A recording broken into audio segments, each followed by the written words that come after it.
I am so excited to tell my story of my visit abroad, visiting Barcelona, Spain, and seeing the works of Antoni Gaudi.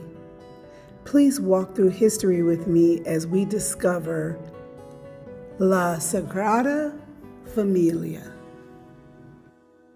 I have quickly discovered that the work of Antoni Gaudi and Sagrada Familia is one of the most fascinating stories in architecture. It's part faith, it's part genius, and part lifelong obsession. And he was indeed obsessed with his art. One of my most fascinating discoveries is that he didn't just build it, he invented it. One of the remarkable things about Gaudi's work is that he didn't simply draw ordinary architectural plans. He built physical models. He even used chains and weights to discover how forces naturally traveled through structures. I did not know a great deal about Antoni Gaudi when I arrived in Barcelona. I just knew I had to visit this structure that I admired online. I had no idea it was telling a story. It's like the Bible written in stone. Gaudi, he didn't just want the Sagrada Familia to be merely a beautiful building. He wanted it to tell the story of Christianity. The exterior is filled with sculptures, as you can see, and symbolisms. It's breathtaking. These pictures are doing them no justice. There are three major facades to this structure.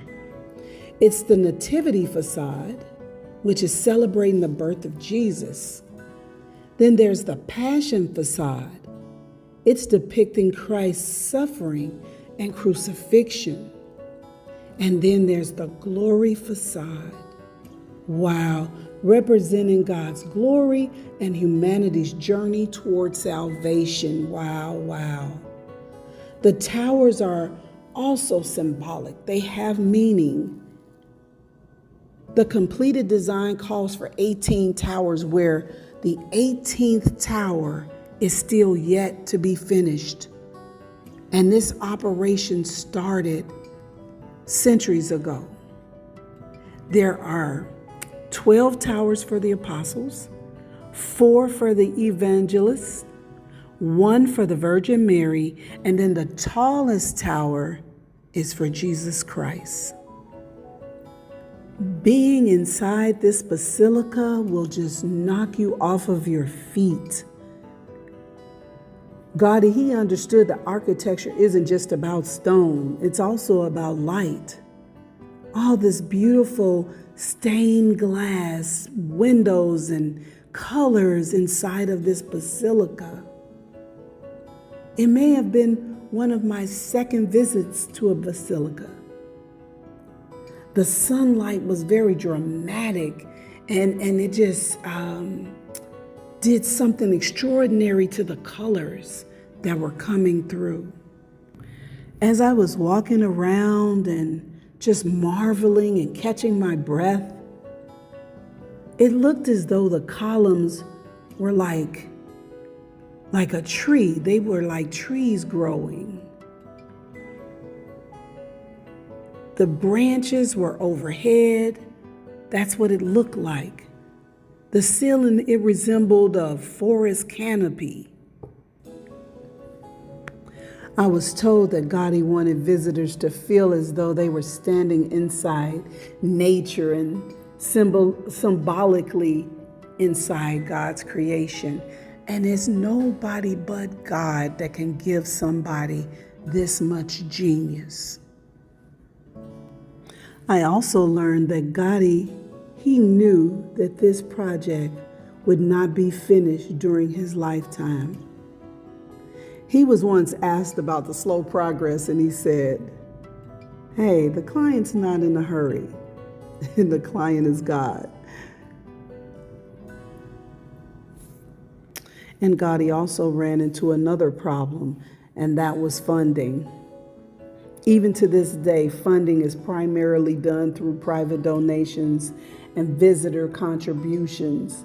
So I felt so good about my contribution to the project. And as a creative myself, it was just fascinating to see all the tools and the not so modern ways he went about creating this structure. All the team of artists, even today, the team of artists and artisans and architectures who have some hand in this work. Gaudi started this work in 1882, and he never saw it finished. And he died in 1926 at the age of 73. But all of his genius and passion still lives on today. And I do encourage each and every person to visit this amazing church. I stayed in Barcelona for 3 days, so I connected with a guided tour. And that made the experience so much better. Yes, you can walk around, but to get a full understanding of what you're seeing, I think the tour did it all. Also, much to my surprise, Gaudi's body is in a tomb in the lower level of the building, and you can actually see through the glass where they have pretty much like a shrine tribute to him. Also, stay tuned for more videos where I visited his other structures, Park Güell and the House of Gaudi. You have to see it. Stay tuned. Thank you so much for watching. Thank you for following me. And thank you for journeying with me around the world. Bye for now.